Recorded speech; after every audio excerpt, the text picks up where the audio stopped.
जी हाँ दोस्तों, supreme court ने लिया है एक बड़ा फैसला।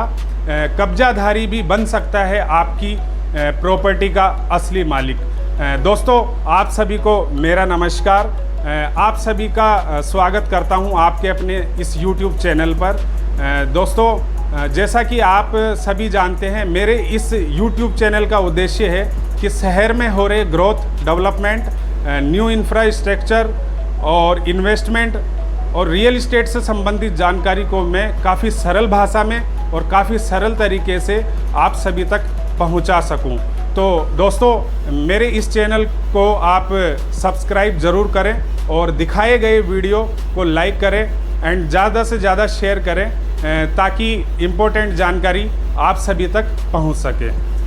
दोस्तों, आपकी किसी भी तरह की प्रॉपर्टी हो, चाहे वो रेजिडेंशियल प्रॉपर्टी हो या कोई शॉप हो या खाली ज़मीन हो, अगर किसी व्यक्ति ने उस प्रॉपर्टी पर लगभग 12 सालों से कब्जा किया हुआ है और आपकी तरफ से उस प्रॉपर्टी पर कोई ऑब्जेक्शन नहीं किया गया है, तो वो व्यक्ति उस प्रॉपर्टी पर अपना मालिकाना हक जता सकता है और उसके लिए वो कानूनन लड़ाई भी लड़ सकता है। लिमिटेशन एक्ट 1963 के तहत प्राइवेट प्रॉपर्टी पर कब्जा जमाने की अवधि 12 साल तय की गई है। इसका मतलब ये हुआ कि आपकी किसी भी प्रॉपर्टी पर अगर किसी व्यक्ति का पिछले 12 वर्षों से कब्जा है और आपकी तरफ से कोई ऑब्जेक्शन नहीं किया गया है या फिर किसी भी तरह की कोई भी कानूनन मदद नहीं ली गई है, तो कब्जाधारी उस प्रॉपर्टी पर अपना मालिकाना हक जता सकता है। दोस्तों, यह तो मैंने आपको प्राइवेट प्रॉपर्टी जैसे कि मकान, दुकान या खाली जगह पर पिछले 12 वर्षों से अधिक किए गए कब्जे के बारे में बताया है। ठीक इसी तरीके से यह प्रॉपर्टी प्राइवेट ना होकर अगर कोई गवर्नमेंट प्रॉपर्टी है यानी कि सरकारी संपत्ति है और उस संपत्ति पर किसी कब्जाधारी ने पिछले 30 वर्षों से कब्जा किया हुआ है, तो उस प्रॉपर्टी पर भी कब्जाधारी अपना मालिकाना हक जता सकता है और उस प्रॉपर्टी पर कब्जा करने के लिए कानूनन लड़ाई भी लड़ सकता है। तो दोस्तों, हो जाएं सावधान, बी केयरफुल। सन 2014 में कोर्ट ने कहा था कि किसी भी हालात में कब्जा करने वाला व्यक्ति उस प्रॉपर्टी का मालिक नहीं हो सकता है, लेकिन हाल ही में जजों की बेंच ने इस फैसले को बिल्कुल पलट के रख दिया है।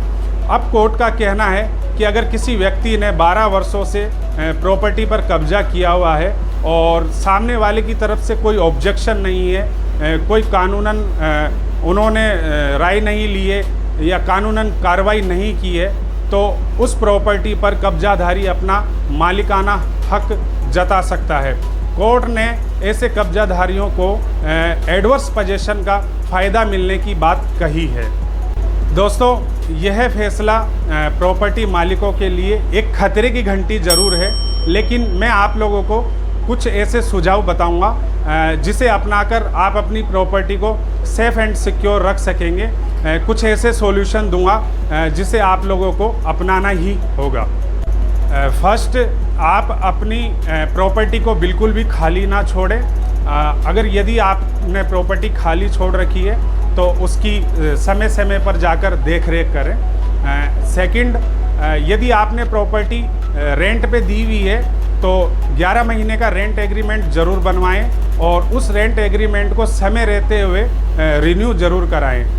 थर्ड, प्रॉपर्टी से रिलेटिव डॉक्यूमेंट्स जैसे कि बिजली का बिल, पानी का बिल और टैक्स संबंधित डॉक्यूमेंट अपने नाम रखें ताकि कब्जाधारी मालिकाना हक जताने के लिए प्रॉपर डॉक्यूमेंट्स कोर्ट में शो ना कर सके। नंबर 4, अगर आपकी अपनी प्रॉपर्टी पर कुछ भी संदिग्ध नज़र आए तो तुरंत कानून का सहारा लें, अपनी तरफ से किसी भी तरह की कोई कार्रवाई ना करें।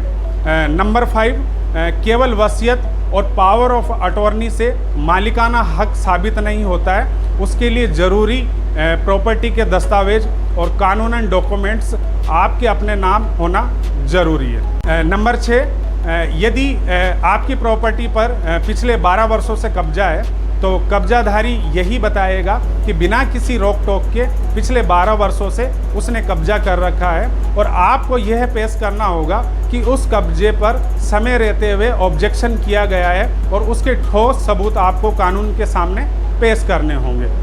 तो दोस्तों, आप मुझे ज़रूर बताएं कि मेरे द्वारा दिए गए सुझाव आपको कैसे लगे, मेरे द्वारा दिखाया गया वीडियो आपको कैसा लगा।